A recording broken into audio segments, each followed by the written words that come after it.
नमस्कार दोस्तों, स्वागत है आप सभी का फिर एक बार ज्योतिष को तर्क की दृष्टि से देखने के हमारे इस खास कार्यक्रम में, जहां हम पढ़ रहे हैं विपुल जोशी जी द्वारा कृत तार्किक ज्योतिष।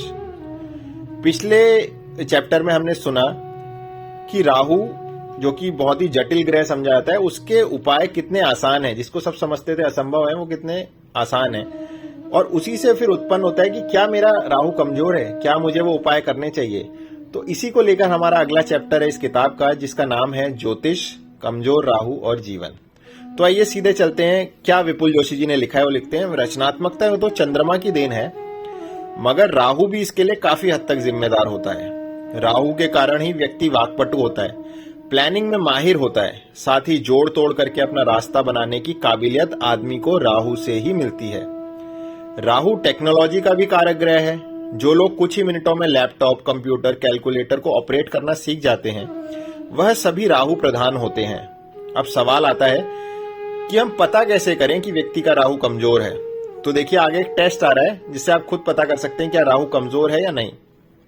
तो अगर आप आधुनिक समय की बात करें तो करंट टाइम में जो है, राहु के कमजोर होने के प्रमुख लक्षण जो मुझे लगते हैं वह यह है कि जैसे कोई व्यक्ति व्हाट्सएप से कोई मैसेज उठाता है और आप देखते हैं कि व्हाट्सएप में जो मैसेज होते हैं वो डॉट लगे हुए हैं ताकि वो बोल्ड दिखे।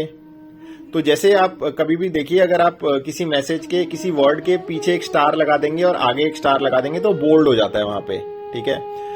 अब व्यक्ति अगर सीधा साधा ही है, उसे वैसे ही पोस्ट करके फेसबुक में डाल देता है, तो आप मान सकते हैं कि उस व्यक्ति का राहु कमजोर है। तो ये बेसिक जो इन्फॉर्मेशन है कि ऐसे बोल्ड होता है या नहीं होता है, वो उसको नहीं है, मतलब वो कमतर नॉलेज रखता है उस चीज की। इसलिए आप मान सकते हैं कि उसका राहु कंपैरेटिवली आज के टाइम में, जहां पे कि ये बहुत ही बेसिक नॉलेज है, कमजोर है। कई बार हम देखते हैं कि हम कहीं से कोटेशन उठाते हैं, अगर व्यक्ति वो ज्यों की त्यों कोटेशन फेसबुक पर डाल दे रहा है और उसमें कुछ भी बदलाव यानी मॉडिफिकेशन नहीं कर पा रहा है, तो हम कह सकते हैं कि उसका राहु भी कमजोर है। कई लोग होते हैं जो महंगे महंगे फोन रखते हैं, लेकिन उन्हें उसके पूरे फीचर जीवन में कभी नहीं पता चल पाते। और कई व्यक्ति ऐसे होते हैं जिनके पास खुद तो बड़ा फोन नहीं होता, लेकिन वो दूसरों के फोन देखकर या नेट से जानकारी इकट्ठा करके सब कुछ पता कर लेते हैं। जिन लोगों के पास टेक्नोलॉजी की सारी जानकारी होती है, ऐसे व्यक्तियों को मान सकते हैं कि उनका राहु अच्छा है, और जिस व्यक्ति को टेक्नोलॉजी की नॉलेज कम है, आप मान सकते हैं कि उसका राहु कमजोर है। तो देखिए, क्योंकि राहु टेक्नोलॉजी को गवर्न करता है, तो इसके ही आधार पर आप पता कर सकते हैं कि किसका राहु अच्छा है और किसका थोड़ा खराब। तो आगे लिखते हैं विपुल जी कि राहु को बेसिकली प्रोग्रेसिव माइंड कह सकते हैं, जो नए नियम बनाता है, या यूं कह लें कि अपने नियम खुद बनाता है।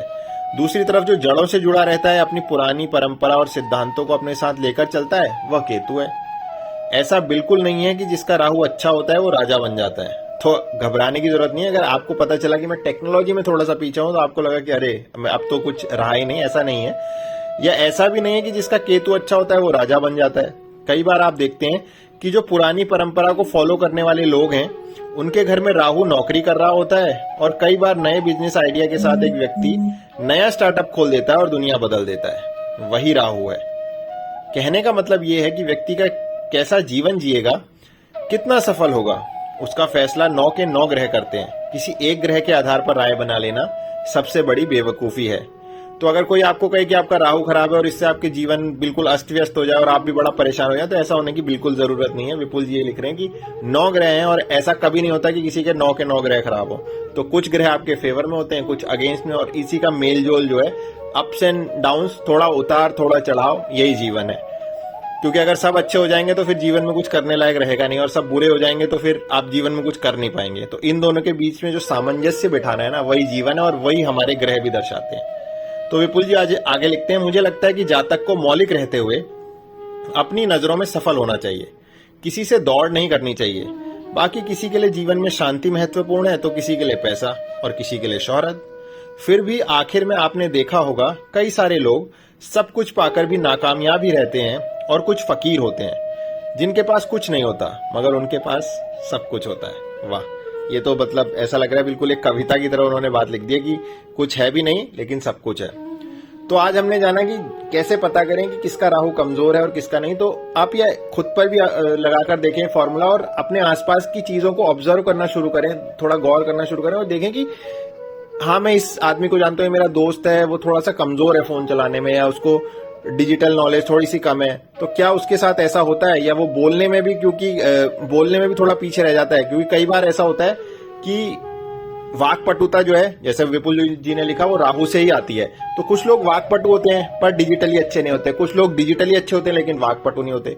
तो वो क्या कॉम्बिनेशन बन रहा है, आप उसे समझने की कोशिश कीजिए, क्योंकि यही ज्योतिष की यात्रा है। और वहां पे आप तर्क को थोड़ा सा आगे रख पाएंगे कि ये जो जातक है राहु प्रधान है या केतु प्रधान है। तो यही मजा है ज्योतिष का, ऐसे ही बिटवीन द लाइंस रीड करने को ही ज्योतिष कहते हैं। तो ये था आज का टॉपिक, कैसा लगा आप हमें जरूर बताइएगा, और हम फिर मिलेंगे अगले टॉपिक में एक नई इंटरेस्टिंग इंसाइट के साथ। तब तक के लिए नमस्कार, धन्यवाद।